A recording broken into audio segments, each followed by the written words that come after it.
Spoilers ahead. Watch out, and take care. The movie is set in Berlin, in the late summer of 1942. Friedrich Weimer works in the boiler room of a small store. After work, he rides his bicycle to the local gym for boxing training. He has an important fight against one of the members of Napola, the National Political Academy. The future elite of German society study at such institutions. In the dressing room, where he is preparing for the fight, students of Napoleon enter. One of them bullies Friedrich and his friends, and the coach shows up. The guests leave, and the hero is led to the ring to represent the hall in the fight. Friedrich's opponent is that elite bully. They exchange blows to the delighted cries of the audience. The hero often goes on the defensive, closing with a block but successfully counterattacks with a punch. And when one such punch reaches the target, the opponent hangs on the ropes, stunned by the missed hit. The boxer suddenly freezes on the spot, unable to finish his opponent. The elite gymnasium student seizes the moment, gathering his strength, he knockouts Friedrich. His classmates rejoice while the local coach's face shows disappointment. After the fight, the teenager is being treated for his bruises when Gonrich Vogler, the other Napola teacher, enters. He has seen Friedrich's performance, assessed his potential, and offers to join the Führer school. To do so, it is necessary to apply and pass the entrance exams. The next day, he goes to the specified address. He undergoes several medical tests for true Aryanism, measurements of the skull and a comparison of eye and hair color, and passes the standards. When he returns home, the boy tells his parents he's enrolled at Napoli. His father isn't happy about it. He demands that his son, instead of cooperating with the ruling party, become a simple honest worker. At night, when everyone is asleep, the teenager runs away from home, leaving a note, and breaks a truck heading toward Allenstein Castle. In the morning, his parents read a farewell letter, in which the son confessed that he forged his father's signature for a chance to make his way among the nation's elite. After hitching a ride to the castle, Friedrich walks to the gate. The inside is full of uniformed students and parents who have brought their children for the start of the new school year.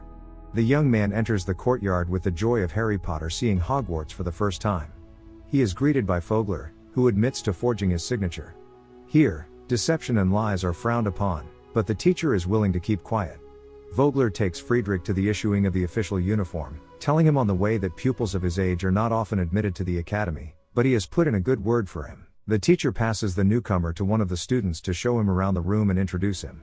Friedrich explains the rules, but the lecture is interrupted by a gathering for the principal's welcome speech. The newcomers aren't divided into faculties by the distributing helmet.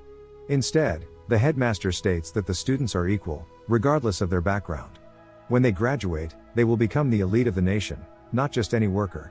They are destined to play the role of the governors of Washington, Moscow, London, and other towns. Friedrich is imbued with the importance of the moment and belonging. He enthusiastically sings with the other students the national anthem.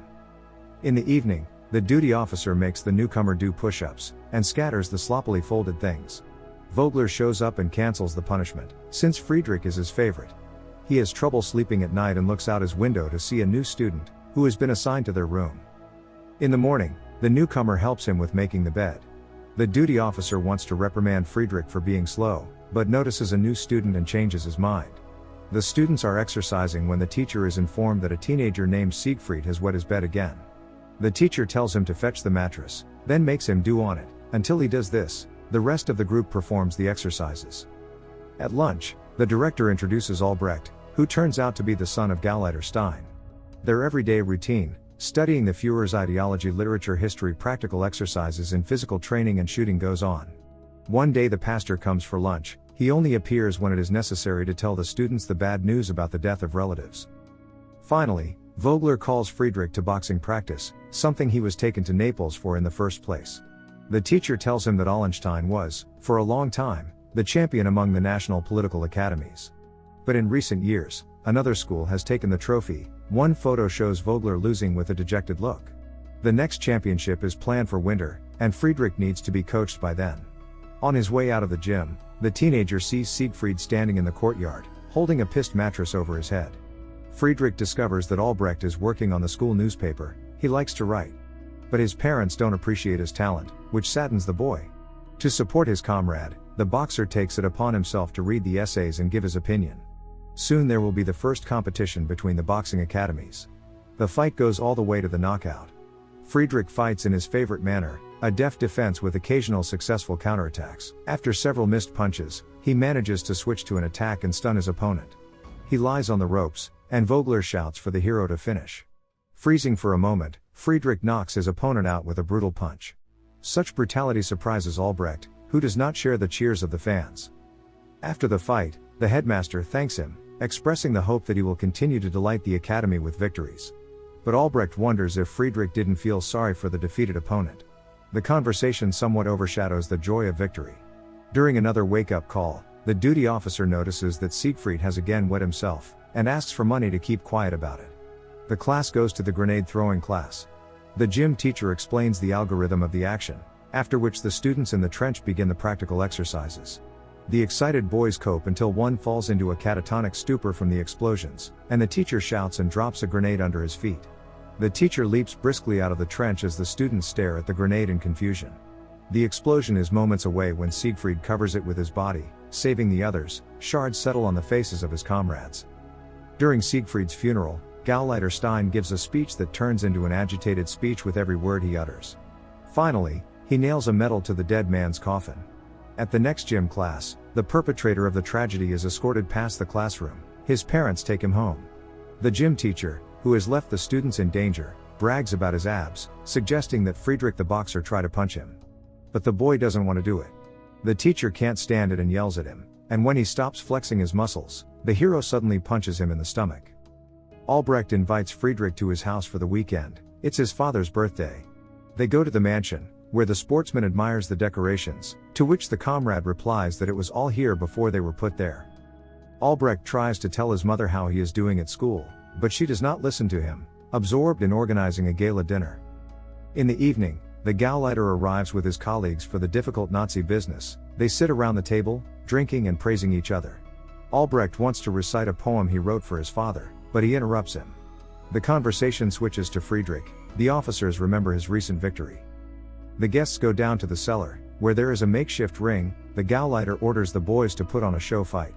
The father doesn't care that his son is physically inferior to the athlete. Albrecht attacks Friedrich, who goes on the defensive, not wanting to injure his friend. At a certain point, however, he doesn't hold back and punches back. One punch is enough to send Albrecht into a knockdown. The father, forgetting about his son, hugs Friedrich and personally gives him schnapps. At school, the headmaster informs the pupils that one entire class is going to the front as volunteers. Watching them leave, Albrecht admits to Friedrich that he is not offended by him. He is afraid of his future. One winter, in the middle of the night, the Gauleiter arrives at the academy and orders them to build the class. They are tasked with catching the runaway Russian prisoners of war, who have hidden in the local forest. The students are given combat weapons and then driven into the woods, having been warned that the fugitives are armed. Divided into groups, the students are led through the forest at night, frightened by every rustle. One of them notices movement on a hill and opens fire. The others follow suit, then climb up. On the hill lie unarmed prisoners, some younger than themselves.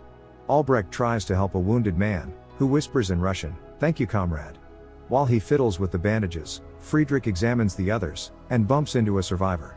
Muttering help, the captive dies. He watches as a snowflake descends on his glazed eye. The Gauleiter and his men overtake the squad. The officer cold-bloodedly shoots the wounded man, whom his son was trying to help, and reprimands Albrecht not to cross him in the future. Friedrich takes his friend, who becomes hysterical. He runs off into the woods, leaving his classmates behind. What has happened is imprinted on the young men's minds. They have not yet encountered real murders. Near the trucks, someone cheerfully asks Friedrich who they shot, which provokes a fight that Vogler breaks up. As they drive away, the teenagers see the soldiers herding the remaining prisoners into a ravine, where they shoot them. On their return to the academy, the teacher puts the brawlers in solitary confinement for 24 hours. In the morning, the class writes an essay on the winter landscape, a major part of the German heroic epic, after which the students read it aloud. Albrecht expresses the idea that perhaps he and his compatriots are the real evil that the heroes must fight. This is what the events of the previous night have led him to believe. The teacher tells him to be quiet, but the boy continues to read, even when he is thrown out of the classroom. A Gauleiter arrives at the academy because of the incident. He reprimands his son, in whom he is disappointed. Unlike his father, the boy does not share his ideology. Stein Sr. has worked his way up to power from the very bottom. and his son does not appreciate the privileges he has had since birth. The Gauleiter orders him to rewrite his essay with the correct message, after which Albrecht enrolls as a volunteer in the SS and goes to the Eastern Front, straight to Ukraine. Coming out of the prison cell, Friedrich learns about what has happened. He talks to Albrecht, trying to reason with him but unwilling to give up his point of view. The conversation spills over into a fight, ending with both of them crying on the floor in each other's arms. The next morning, the gym teacher takes the class to an icy lake. A new and severe test awaits the students. They have to dive into an ice hole, swim a few meters in the icy water, and come up out of another ice hole. The first pupil sets the route with a rope. Friedrich follows. When he dives out and gets dressed, Albrecht takes a dip in the ice hole. Boxer waits for his friend, but he does not surface for too long. Suspecting something bad, Friedrich shovels away the snow on the ice and sees Albrecht's pale face under the thick transparent edge. He's frozen halfway through, having no intention of continuing. The young man tries to break the ice with a pick, but it doesn't work, he just keeps watching. Having laid his hand on the ice on the other side for goodbye, Albrecht sinks gently into the cold waters. Gauleiter Stein, upon learning of his son's death, mutters, "Too weak." Friedrich wants to print an obituary in the wall newspaper, but the director forbids it. There is no place in the academy for honoring such cowards. He also says that Albrecht's parents think that Friedrich has had a bad influence on their son, and the headmaster stands up for the athlete, defending the honor of the school. The day of the final fight for the trophy arrives. Vogler gives Friedrich a morale-boosting message: he should not be nervous when his destiny and his future are being decided. Embittered and concentrated, Friedrich enters the ring with a familiar boxer against him. The fight begins. To the crowd's deafening roar, the opponents exchange blows, most of them toward Friedrich's block. However, some of them also fly into the bad head. At one point, Allenstein's pupil makes a successful attack, and his opponent ends up on the floor. The referee counts down the seconds until the loss, and Friedrich is shouted to finish. The boxer looks into the hall, where he sees not only the teenagers but also the officers and even the Gauleiter himself, satisfied with the fight's outcome. Looking at them, the hero hesitates, and puts his hands down. A rising opponent punches him in the face, but he doesn't even think of defending himself. After a couple of misses, Friedrich goes down, upsetting an entire crowd of Nazis. The next day, the gym teacher brings him to the principal. They tell him to strip and escort him to a room with his personal belongings.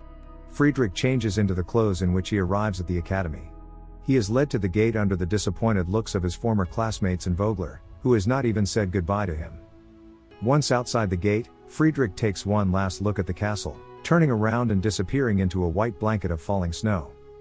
A historical note states, until 1945, there were in the German Reich around 40 national political educational institutes with more than 15,000 students. When the war was finally acknowledged as being lost, they were sent out into the final struggle. Half of them died. The end. Thank you for watching. Subscribe if you'd like to see more videos like this. Turn on the notifications, and leave a like to help the channel out.